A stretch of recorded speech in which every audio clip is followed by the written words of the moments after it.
শ্রমিকদের সাবেক সভাপতি সাবেক কাউন্সিলর জনরঞ্জিত জননেতা জনাব মিন্টু হিলালি মিন্টু ভাই আমাদের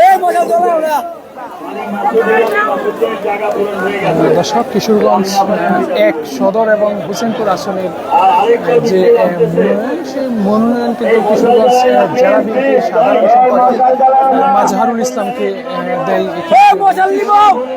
মনোনয়ন বাতিলের দাবিতেই কিন্তু 2 দিন ধরেই কিশোরগঞ্জের যে রাজনৈতিক অঙ্গনের যে উত্তাপের যে তাপ ছড়াচ্ছে সেটা কিন্তু আমরা লক্ষ্য করেছি। আমরা কিন্তু সকাল থেকে কিশোরগঞ্জের বিভিন্ন আমরা লক্ষ্য করছি।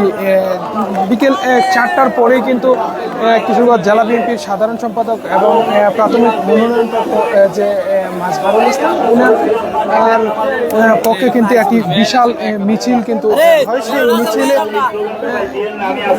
কিশোরগঞ্জ জেলার যে সদর উপজেলা এবং হোসেনপুর উপজেলা থেকে যে অঙ্গ সংগঠন সেই অঙ্গ সংগঠনের নেতাকর্মীরা কিন্তু এই মিছিলে অংশগ্রহণ করে। সেই অংশগ্রহণের যে মিছিল এই মিছিলে কিন্তু যে স্লোগান, রাজনৈতিক যে স্লোগান, সেই রাজনৈতিক স্লোগানের বাহিরেও কিন্তু তার নেতাকর্মীরা কিন্তু আগামীকালকে হোসেনপুরে সমাবেশ করব। পরের দিন পুরান থানায় বিকাল 3 ঘটিকায় পুরান থানার মুক্ত মঞ্চে আমরা বিশাল কোন অবস্থান কর্মসূচি ঘোষণা করেছি, আমরা সেটা করব। ঠিক আছে ভাই? আসনের যে বঞ্চিত যে মনোনয়ন বঞ্চিত যে 5 প্রার্থী খালেদ সাইফুল্লাহ বিপিন, সুহেল, রেজাউল করিম খান চুন্নু, মাসুদ হেলালি, রুহুল হুসাইন, তাদের নেতৃত্বেই কিন্তু এই মশাল মিছিলটি প্রস্তুতি চলছে। কিশোরগঞ্জের যে পুরাতন স্টেডিয়াম, সেই পুরাতন স্টেডিয়ামে কিন্তু নেতাকর্মীরা কিন্তু একে একে এসে আমাদের স্লোগান হবে আলমের চামচা দ্বারা হুঁশিয়ার সাবধান। আপনারা একটু মনোযোগ দিয়ে শুনেন। আলমের চামচা দ্বারা হুঁশিয়ার সাবধান। পদপদবীর লোভী যারা আলমের চামচা দ্বারা পদপদবীর লোভে আলমের পিছে ঘুরে।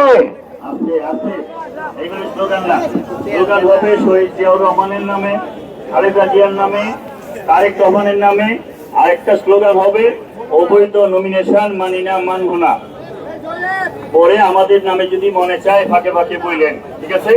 তবে তিনটা স্লোগানই সবচেয়ে বেশি আসবে, শহীদ জিয়াউর রহমান, খালেদা জিয়া, তারেক রহমান।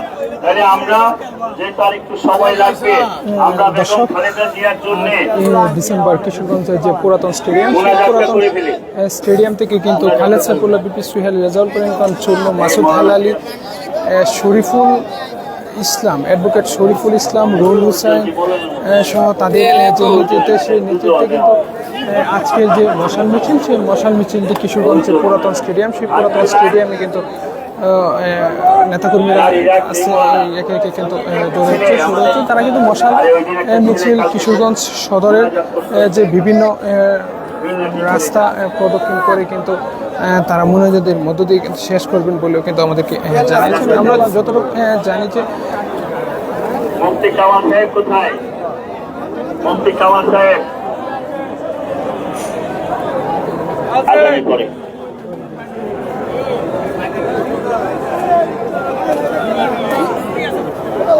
আরো যে কয়েকটা মিছিল